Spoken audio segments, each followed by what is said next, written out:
Reading number 4. Sabi dito, may mga maling gawa. May mga bagay na nararamdaman ka dun sa partner mo na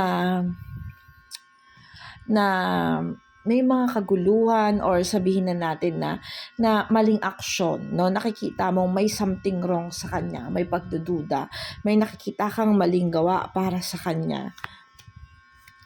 Puro maling gawa. Sabi dito, may guided naman ni universe yung takbo ng relationship nyo, pero nakukulangan ka sa actions, nakukulangan ka kung papaano niya maipaparamdam sa'yo na totoo siya at tapat siya sa'yo. Nakukulangan ka sa mga bagay-bagay na nakikita mo sa kanya na maiparamdam kung ano yung pagmamahal na hinahanap mo, yung sinseridad na hinahanap mo sa pagmamahal, hindi mo nakikitang ginagawa niya.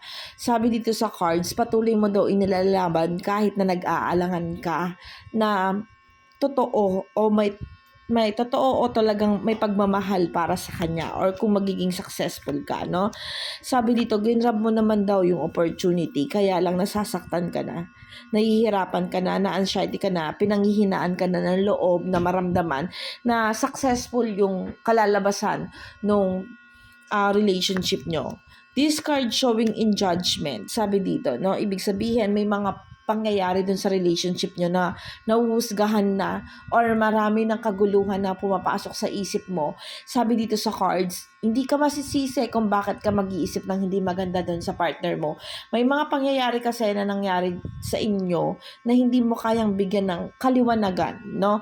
Like, na maraming issues, marami ka kasing sacrifices na ginawa dun sa relationship. Mas maraming pagbibigay yung ginawa mo kaysa sa pagtanggap mo o dun sa mga bagay na na-achieve mo.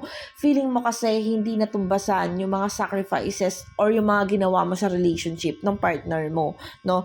This card showing kasi burden ka, napagod ka, nahirapan ka para iayos or magkaroon ng pag-aayos dun sa relationship nyo.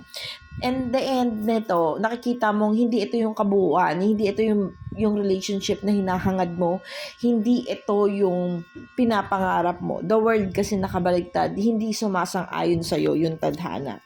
Sabi dito, naging masaya naman kayo, kaya lang naka-stagnant, may something wrong, may kulang. Sabi dito, confused, kaya ito yung nakakapagpalito sa'yo, nakakapagpagulo sa'yo. Kumbaga, masaya kayo, pero alam mong naka-stagnant kayo. Kumbaga, hindi mo maramdaman yung fulfillment ng happiness, no? Nakikita ko dito na kahit na hindi naman kahit nung umpisa pa lang naramdaman mo na may something wrong. Hindi mo makita yung sinseridad o yung pagmamahal. Sabi dito sa cards, may gustong lumayo. Naramdaman mo rin kasi dito na hindi ka kayang ipaglaban nito, no? Hindi niya kayang ipakita yung pagmamahal na hinahangad mo. Hindi niya kayang ipakita yung sinseridad na gusto mong ma-achieve. Alam mo yun. Alam mong okay kayo, pero may something wrong, may nangyari at may mangyayari pa dun sa relationship nyo. Dahil nga, hindi mo makita yung naghahanap ka ng clarification kung ano yung pwede niyang magawa para maramdaman mo na sincero siya, kung ano yung hanggang sa nararamdaman mo pasuko ka na, no? Sabi dito sa cards, maraming taong gusto magmulat sa iyo sa isipan mo, pero nangyayari to, mas pinaniniwalaan mo yung sarili mo hanggang sa unti-unti mong gustong ma-realize sa sarili mo na, totoo nga yung mga sinasabi nila, no?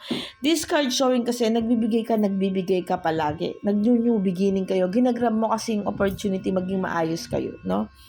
Yun talaga, nakikita ko dito na, mas okay kasing status mo. Nakikita ko dito na lagi mong nararamdaman na unsuccessful. Hindi maganda yung takbo ng relationship nyo. So, maraming kumugulo dyan ngayon sa isipan mo.